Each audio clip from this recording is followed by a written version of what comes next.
upon thy walls, O Jerusalem, which shall never hold their peace day nor night. Ye that make mention of the Lord, keep not silence.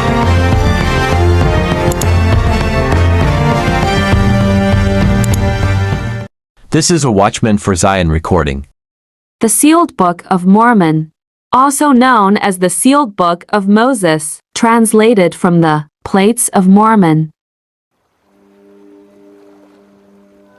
Because the children of man need symbols to remain faithful to the command of God,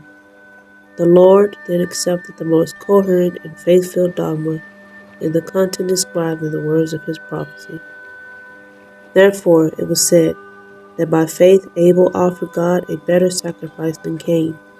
and by his faith he obtained the approval of God as a righteous man, and God himself approved of his offers. It happened then that the priesthood of the Son of God was full in Abel, but diminished in its fullness with each passing day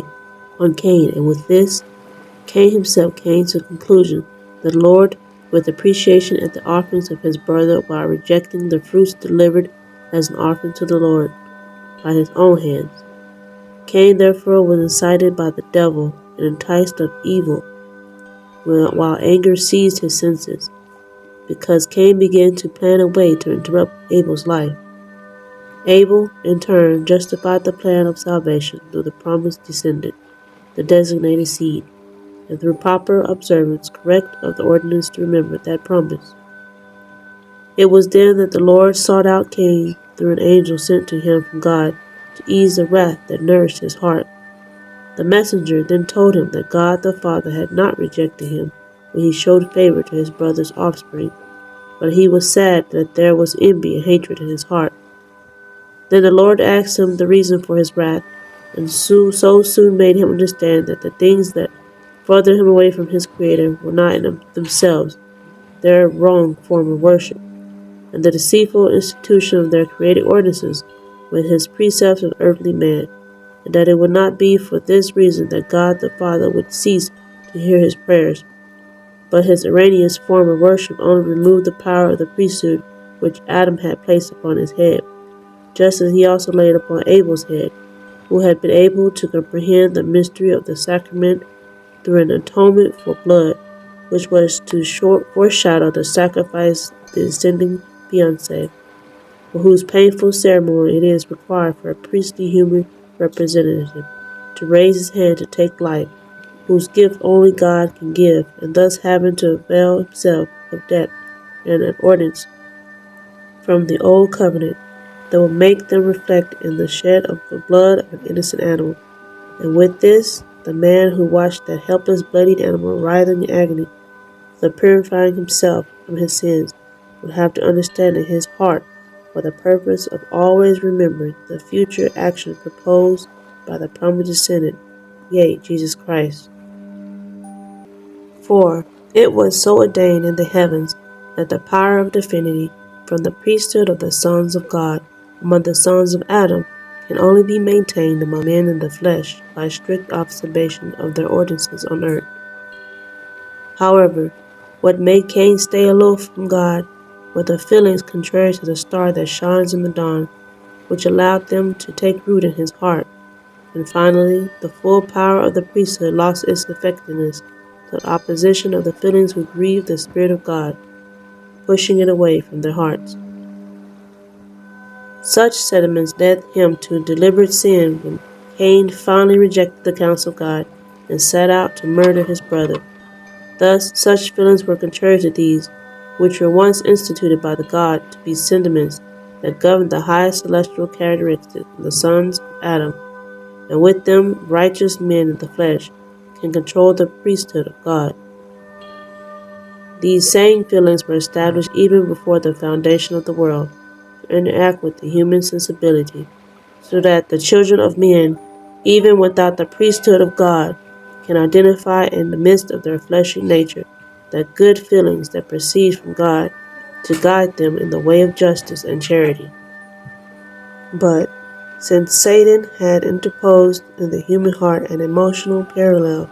that leads the children of men to confuse the noble divine feelings with the mere desires of their heart, men up exchanging the excellency of right motivation with regards to the pure sentiments derived from the fruits of the Holy Spirit,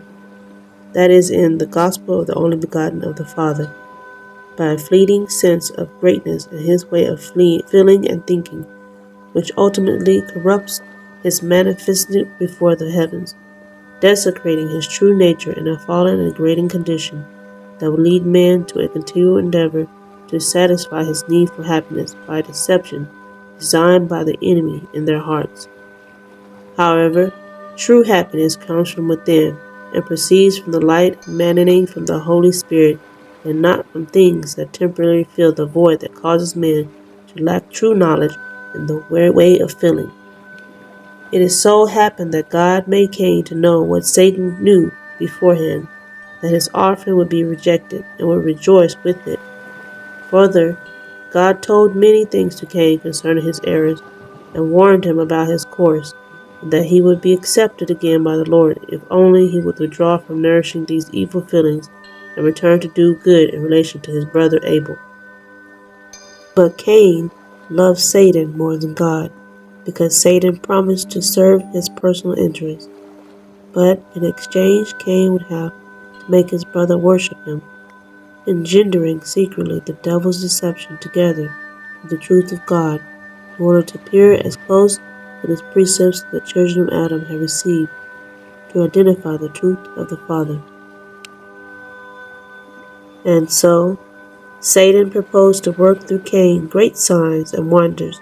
to deceive everyone as possible, and to gain an active power among the children of men that equates with the priesthood of the Son of God, which was given first to Adam and his righteous offspring after him. Because just as happened to Cain, all those who choose to follow the precepts of Satan will also lose the power of the priesthood, and with this, Satan will have full power over the children of man who are deceived by their rise in priestly deception. It happened then that Satan swore loyalty to Cain, just as Cain swore by his own life that neither he nor his brethren would rise after him in the priesthood order proposed by Satan, revealed the secrets of this order to the righteous sons of Adam. With this, Satan proposed to Cain to deliver Abel into his hands, and to take possession of all his flocks and goods, and to make him supreme master in the order of the priesthood of Mahan, whose source of power comes from the devil. However, Cain would have to shed Abel's blood in confirmation of the covenant established with Satan. This is a Watchman for Zion recording.